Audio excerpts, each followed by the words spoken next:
സംസ്ഥാന വനിതാ കമ്മീഷൻ കാസർഗോഡ് കളക്ടറേറ്റിൽ നടത്തിയ അദാലത്തിൽ 23 പരാതികൾ പരിഗണിച്ചു. തൊഴിലിടങ്ങളിൽ സ്ത്രീ സൗഹൃദമാകണമെന്ന് അദാലത്തിന് നേതൃത്വം നൽകിയ കമ്മീഷൻ അംഗം അഡ്വക്കേറ്റ് ടി പി കുഞ്ഞായിഷ പറഞ്ഞു.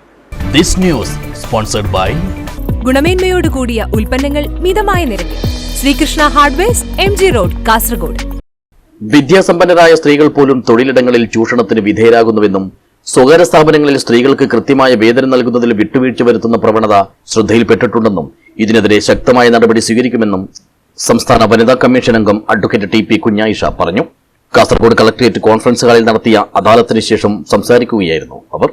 കുടുംബപരമായ വിഷയങ്ങൾ, അതിർത്തി, വഴിതർക്കങ്ങൾ, അയൽവാസികൾ തമ്മിലുള്ള പ്രശ്നങ്ങൾ തുടങ്ങിയവ ബാഹ്യ ഇടപെടലുകൾ മൂലം പരിഹരിക്കാൻ കഴിയാത്ത സാമൂഹിക പ്രശ്നങ്ങളായി വളർന്നു വരുന്ന സാഹചര്യത്തിൽ അവ തുടക്കത്തിൽ തന്നെ പരിഹരിക്കാൻ ജാഗ്രതാ സമിതികളുടെ സേവനം പ്രയോജനപ്പെടുത്തണമെന്നും കമ്മീഷൻ നിർദ്ദേശിച്ചു. വിദ്യാസമ്പന്നരായിട്ടുള്ള സ്ത്രീകളെ പോലും ചൂഷണം ചെയ്യുന്ന ഒരു പ്രവണത നിലനിൽക്കുന്നു എന്നത് ആശങ്ക ഉളവാക്കുന്നതാണ്. ഇന്ന് അത്തരത്തിലുള്ള ഒരു പരാതി കമ്മീഷന്റെ മുന്നിലേക്ക് എത്തിയിട്ടുണ്ടായിരുന്നു. സ്വകാര്യ സ്ഥാപനങ്ങളിൽ ജോലി ചെയ്യുന്ന ഒരു സ്ത്രീ കൃത്യമായി വേതനം ലഭിക്കാത്തതിന്റെ പേരിലുള്ള ഒരു പരാതിയുമായിട്ട് കമ്മീഷനിൽ വന്നിട്ടുണ്ടായിരുന്നു. അപ്പം ഇത്തരം കേസുകളിൽ ശക്തമായിട്ടുള്ള നടപടി സ്വീകരിക്കുന്നതിന് ആവശ്യമായിട്ടുള്ള ഇടപെടൽ ഉണ്ടാവുന്നതാണ്. മറ്റ് കുടുംബപരമായ വിഷയങ്ങളിൽ ഭാഗ്യ ഇടപെടൽ മൂലം ചെറിയ പ്രശ്നങ്ങൾ പോലും പരിഹരിക്കാൻ കഴിയാത്ത തോതിൽ സമൂഹത്തിൽ തന്നെ വലിയ പ്രശ്നങ്ങൾ ഉണ്ടാകുന്നതായിട്ട് മാറുന്നുണ്ട്.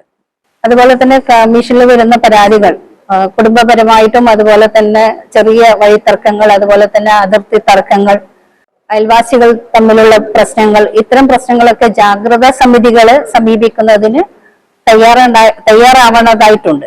കാരണം ജാഗ്രതാ സമിതികൾ നല്ല രീതിയിൽ ഇടപെടലുകൾ കൂടി ചെയ്താൽ പ്രശ്നങ്ങളെ നമുക്ക് തുടക്കത്തിൽ തന്നെ പരിഹരിക്കാൻ കഴിയും.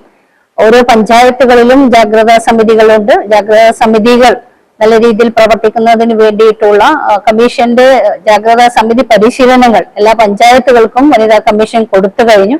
അപ്പം അത്തരം പ്രശ്നങ്ങൾ ഉണ്ടാവുമ്പോൾ അത്തരത്തിൽ ജാഗ്രതാ സമിതികളൊക്കെ ഉണർന്ന് പ്രവർത്തിക്കേണ്ട ഒരു സാഹചര്യം കൂടിയാണ് നിലനിൽക്കുന്നത്.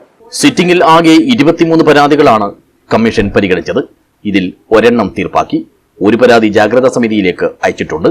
ഒരു പരാതി സെക്രട്ടറിയുടെ റിപ്പോർട്ടിന് വേണ്ടിയും അയച്ചു. 20 പരാതികൾ അടുത്ത അദാലത്തിലേക്ക് മാറ്റിവെച്ചു. Advocate Indravati, councillor Ramyamol, ASI സുപ്രഭ എന്നിവരും അദാലത്തിൽ പങ്കെടുത്തു. News bureau, Kasaragod.